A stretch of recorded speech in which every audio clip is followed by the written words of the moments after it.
1965 का जंग पाकिस्तान के द्वारा भारत के पीठ पीछे किया गया जंग, जिसको पाकिस्तान ने ऑपरेशन जिब्राल्टर का नाम दिया था। आइए डिटेल में समझने की कोशिश करते हैं इस जंग के पीछे का वजह क्या था। दोस्तों, दरअसल पाकिस्तान 1965 के जंग से पहले ही कश्मीर को लेकर भारत के नाक में दम कर चुका था।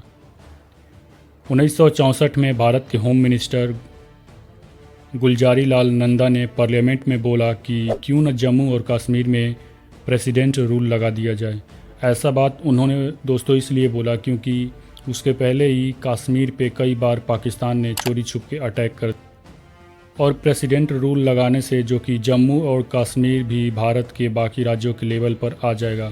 गुलजारी लाल नंदा का ये मानना था। ये बात सुनकर पाकिस्तान के प्रेसिडेंट अयूब खान और वहाँ की सरकार भारत पर वेल प्लान्ड तरह से एक अटैक करने का शुरू। दोस्तों, इस जंग को शुरू करने से पहले पाकिस्तान की आर्मी ने 1965 के शुरुआत में रन ऑफ कच्छ, जो कि गुजरात में पड़ता है, वहाँ से इंडिया पर हमला शुरू किए। उनका मेन मकसद क्या था कि अभी हमें डायरेक्टली कश्मीर पे अटैक नहीं करना है, हमें भारत के बाकी जो बॉर्डर एरिया है वहाँ पे अटैक करके भारत को धीरे धीरे कमज़ोर करना है। इसके लिए पाकिस्तान रन ऑफ कच्छ में पहला और इसको ऑपरेशन डेजर्ट हॉक का नाम दिया। पर इस संघर्ष, इस अटैक को इंग्लैंड के प्राइम मिनिस्टर हैरोल्ड विल्सन ने सुलझ करवाया। यहाँ से पाकिस्तान को ये लगा कि भारत जब सुलझ कर सकता है तो इसका मतलब है कि भारत कमज़ोर है और इस पर एक बड़ा अटैक करके हम कश्मीर को आसानी से भारत के हाथ से। ऑपरेशन डेजर्ट हॉक ने पाकिस्तान के लिए पहला स्टेज सेट कर दिया था, जो आगे चल के ऑपरेशन जिब्राल्टर यानी 1965 का जंग शुरू किया। दोस्तों, दरअसल में ऑपरेशन जिब्राल्टर पाकिस्तान के लिए एक फेलियर साबित हुआ, क्योंकि पाकिस्तान की आर्मी का मकसद था कि कश्मीर के लोगों के बीच जाकर उनको भड़काना। पर कश्मीर के लोगों ने ये बात इंडियन आर्मी को बता, जिसकी वजह से पाकिस्तान का ऑपरेशन जिब्राल्टर फेलियर साबित हुआ। इसके बाद पाकिस्तान के प्रेसिडेंट अयूब खान अपने फॉरेन मिनिस्टर जुल्फ़िकार भुट्टो से बोलता है कि अब एक ही रास्ता हमारे पास है और वो है हम पूरी तरह अपने पाकिस्तान के मिलिट्री को इस जंग में उतारने का सोच रहे। अयूब खान का ये कहना था कि अगर हम वेट करेंगे तो भारत अपने मिलिट्री को हमसे पहले जंग में लाएगा और भारत की मिलिट्री के सामने पाकिस्तानी फोर्स। दोस्तों, आइए एक नज़र डालते हैं उस वक्त भारत में क्या चल रहा था। घड़ी में शाम को 4:30 हो रहे थे।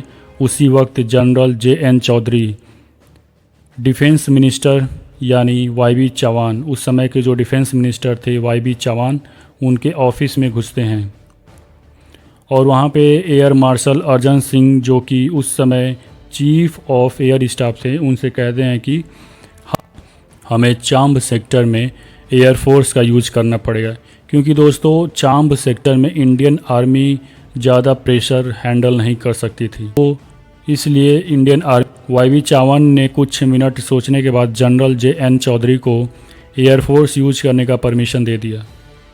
दोस्तों, डिफेंस मिनिस्टर का ये फ़ैसला सबसे निर्णायक फ़ैसला होता है, क्योंकि इसने भारत पर होने वाले एक बड़े तूफान से कई सारे इंडियन आर्मी के जवानों की जान बचा ली।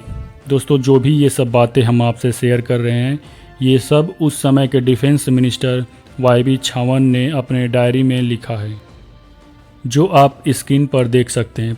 पाकिस्तान का इस जंग के पीछे ये मकसद था कि जम्मू और कश्मीर में चोरों की भांति छुप के वहाँ के लोगों को भारत के खिलाफ भड़काना, जिससे कि भारत कमज़ोर हो।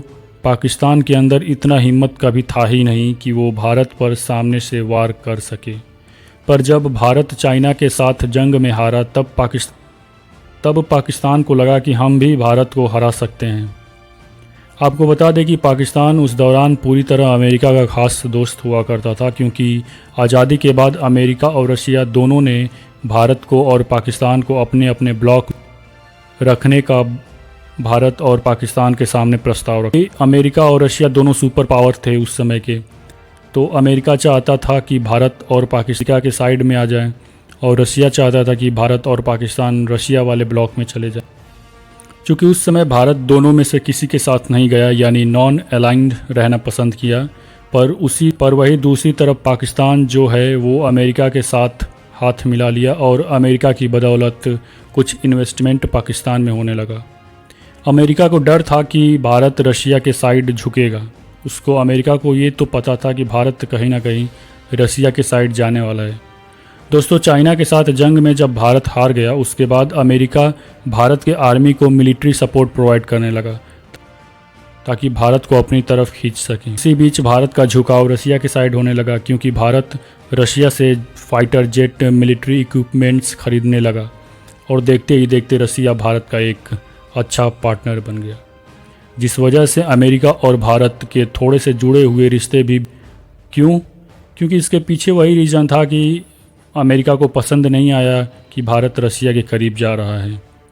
दूसरी तरफ पाकिस्तान और अमेरिका रिश्ता और भी मजबूत होने लगा। उस दौरान यूनाइटेड किंगडम और अमेरिका दोनों मिल के पाकिस्तान को हर तरह से ज़्यादातर वो पाकिस्तान के मिलिट्री को मजबूत करने में लग गए। दोस्तों, 1965 के जंग को यूनाइटेड नेशंस सिक्योरिटी काउंसिल ने ख़त्म करवाया। क्वेश्चन ये आता है कि आखिर ये जंग शुरू किसने किया था? तो जंग शुरू तो पाकिस्तान ने ही किया था और इसको ख़त्म भारत ने पूरी तरह से किया। इस जंग में भारत की विक्ट्री हुई क्योंकि पाकिस्तान का लिब्रेशन ऑफ कश्मीर या कश्मीर को आज़ादी दिलवाने का सोच पर भारत ने पूरी तरह पानी फेंक। इसके बाद उज़्बेकिस्तान के ताशकंद में सीज़ फायर नेगोशिएशन हुआ जिसमें यूनाइटेड स्टेट्स ऑफ अमेरिका और रशिया भी शामिल हुए। इस नेगोशिएशन को साइन करने के लिए इंडिया के प्राइम मिनिस्टर लाल बहादुर शास्त्री और पाकिस्तान के प्रेसिडेंट मोहम्मद आयूब खान वहाँ पे खैर दोस्तों, इस जंग ने इंडियन इंटेलिजेंस के फेलियर पर भी एक सवाल खड़ा कर दिया क्योंकि Pakistani army line of control को क्रॉस करके कश्मीर में इंटर की कश्मीरी लोगों को भड़काने के लिए, जिसकी भनक इंटेलिजेंस एजेंसी को पता तक नहीं चला। और इसी के वजह से रिसर्च एंड एनालिसिस विंग यानी रॉ का गठन हुआ। ऐसे ही वीडियो के लिए इस चैनल को सब्सक्राइब करके बेल आइकॉन प्रेस कर ले। जय हिंद।